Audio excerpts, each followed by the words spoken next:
Inay! Inay!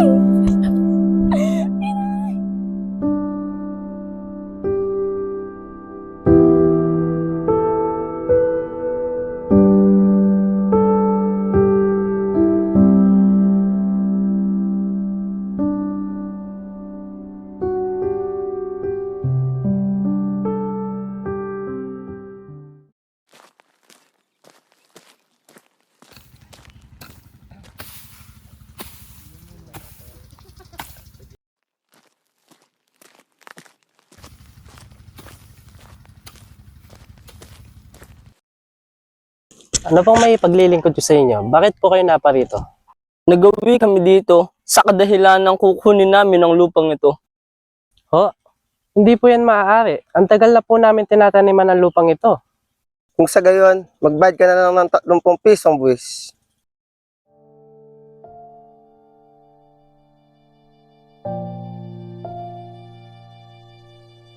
Ipagpaumanhin mo na, ipagpalagay mo na lamang na ang 30 pisong iyon ay natalo sa sugal o kaya nahulog sa tubig at sinakmal ng buhaya.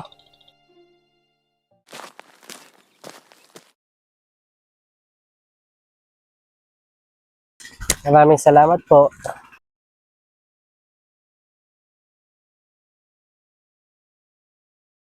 Nais niyo po ba bumili kaya po kayo naparito? Naparito kami upang taasan ang iyong buwis. Napansin namin na nagiging masagana ang iyong ani. Wali naman nata na ikaw lang nakikinabang sa hindi mo pagmamayari.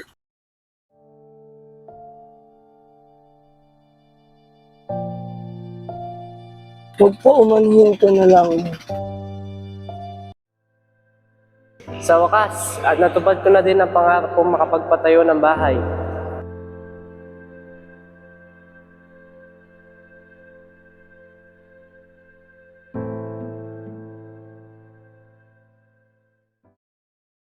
Hanga ako sa kasipagan ni Thales. Dapat nga siyang maging kabesa. Tama. Ngayon, malakas na din siyang kumita ng salapi. Nakikita kong magiging mabuti siyang kabesa.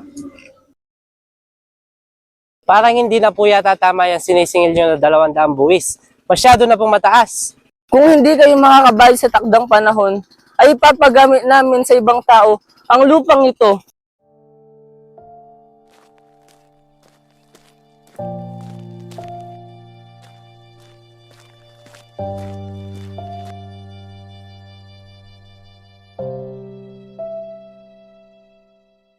Nais kong makita ang titulo ng lupang ito. Pasensya na, ngunit wala kaming may papakita. Kung gayon dapat, naipakita nyo muna sa akin ang titulo bago kayo maningil ng napakalaking buwis. Ang usapan ay usapan. Alam mo na kung saan ito mapupunta kung hindi ka makakapagbayad.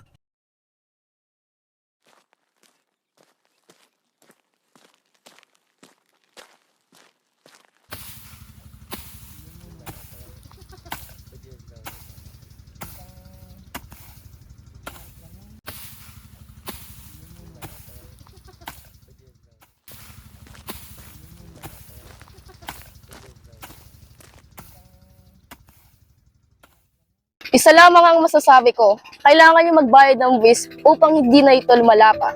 Ang gagawa niyo po ang ibig niyong gawin, Ginoong Gobernador. Ako isang mangmang at walang naipangas sa lakas. Ngunit pinaghirapan ko ang bugkirin na ito. Ang asawa at anak ko ay nangamatay dahil sa pagtulong nila sa akin sa paglilinis. Kaya hindi ko ito may pagkakaloob sa sino mang hindi makakagawa ng higit sa ginawa ko. Diligan muna niya ito ng dugo at ilibing ang kanyang asawa at anak. Paumanhin, ngunit kailangan ko kumpiskayin ng inyong revolver.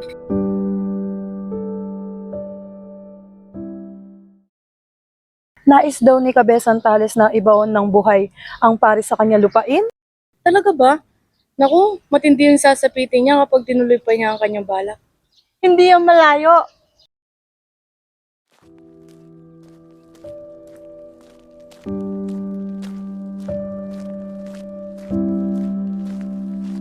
Paumanhin, ngunit kailangan ko ulit ito ikumpiska. Sa kadahilan, ito ay napakahaba.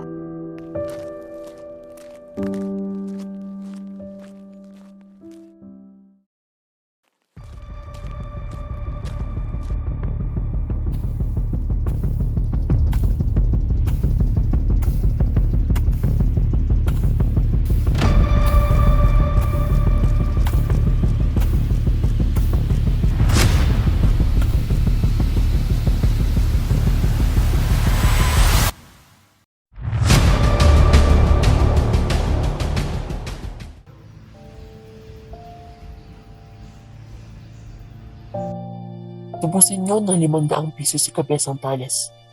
At kung hindi ito nabigay sa loob ng 2 araw, ay pupugutin namin ang kanyang ulo.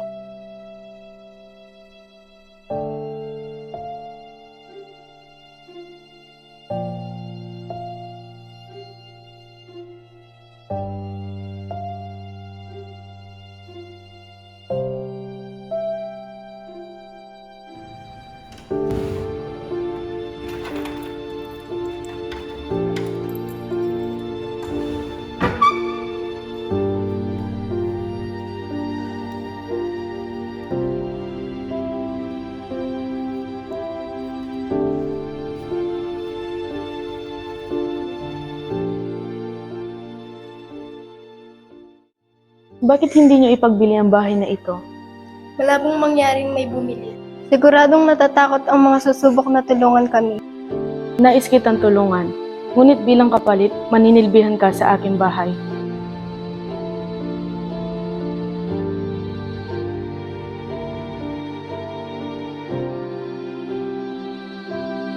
Kung aalis ka, Apo, ay aalis na rin ako at di na muling magpapakita pa.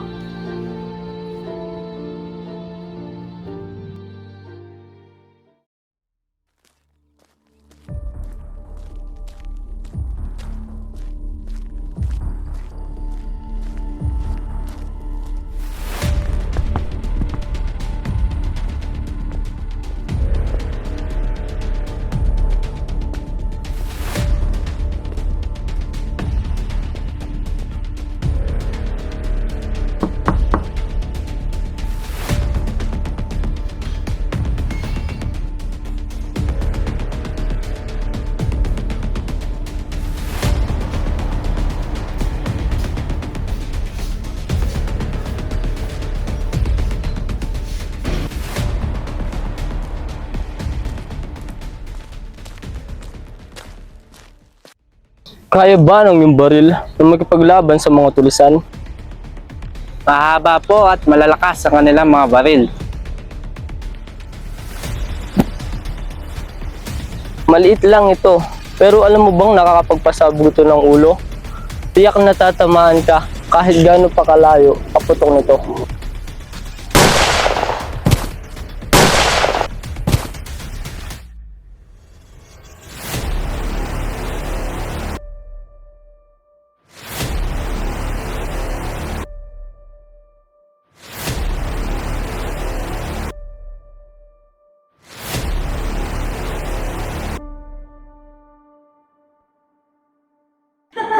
Madadagdagan naman ang ating koleksyon sa alahas. Oo nga. Ano naman kaya akong bilhin? Paharap tayo ng maganda.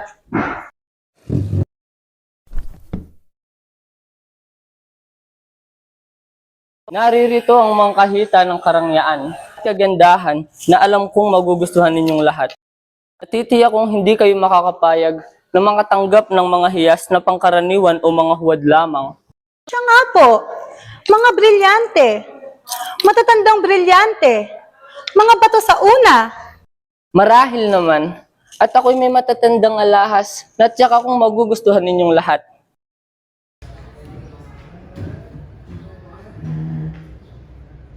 Marahil ay mga pinadala ni Hannibal nang matapos ang labanan sa Cannes. Bukod dyan, meron din akong mga dalang hikaw ng mga marangal na babaeng Roma na nakuha sa bahay aliwan ni Antonio Mucia Pipilino sa Pompeia. Siya nga pala, nais kong ipabatid na tumatanggap din ako ng mga lumang hiyas. O di kaya'y pwede nyo itong ipambayad sa akin. Mabuti naman. Ang ganda! Oo nga.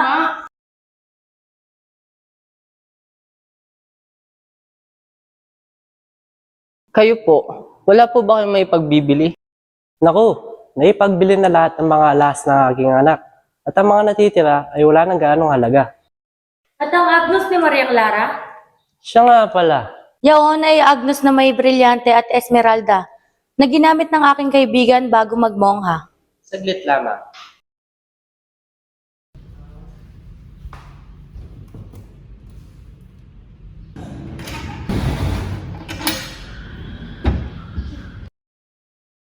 Yaw na Agnos na so ni Mariclara noong pista ng San Diego.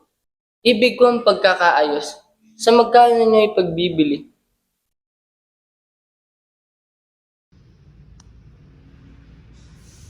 Iniibig ko ang Agnes na ito. Ibig ba ninyong ibigay ng 100, 500 piso? O ibig ninyong pumili ng iba? Pumili kayo ng inyong ibig. 500 piso? 500. Kung humingi pa kaya siya ng lalong mas malaki, maliligtas na ang Diyos na ito at baka hindi na mangyayari pa itong muli. Kung ako'y pakakaingatan ko, yang waring reliquiyas.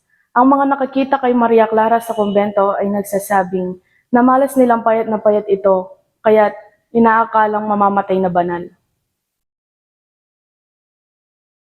Kung ako'y pahihintulutan nyo, pupunta ako ng bayan para isaguni sa aking anak, babalik ako bago magtakip silim.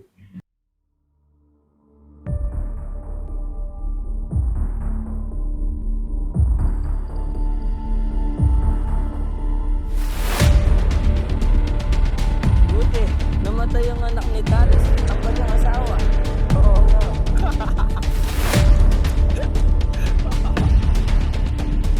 Maliit lang ito, pero alam mo bang nakakapagpasabog ito ng ulo? Tiyak na tatamaan ka kahit gaano pa kalayo ang putok nito.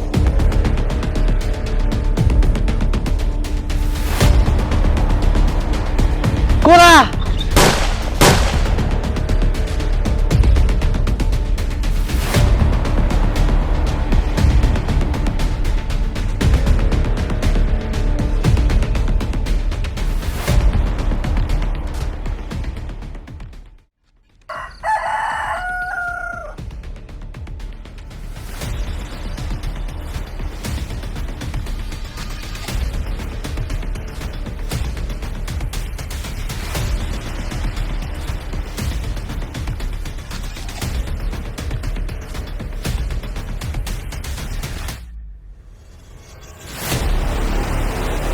Pagpatawad po ninyo, Ginoo.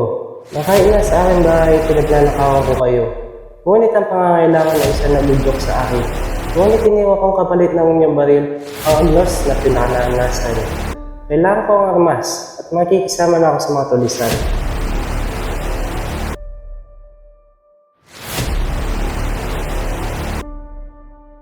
At sa wakas, natagpan ko ng aking hinahanap.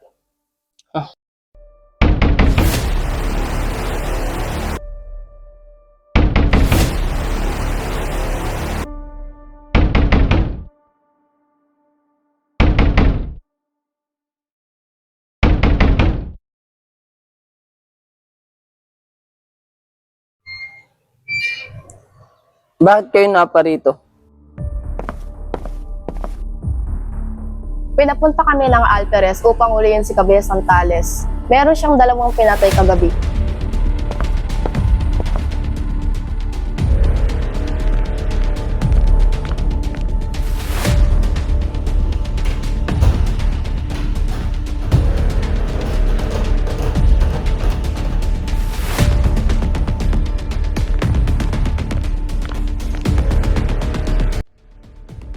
Wala si Cabezang Tales, kaya naman si Tandang Selo ang aming kinuha.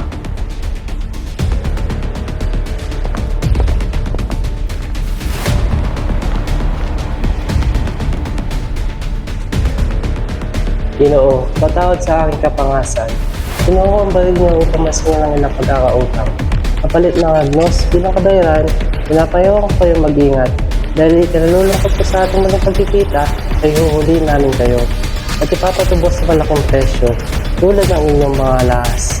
Paglabas niyo sa kwarto ng bahay namin, makasisiguro kayo na hindi niyo ako maituturing ng isang kaibigan. Kura! Kung hindi isang kaaway na dapat pangilagan.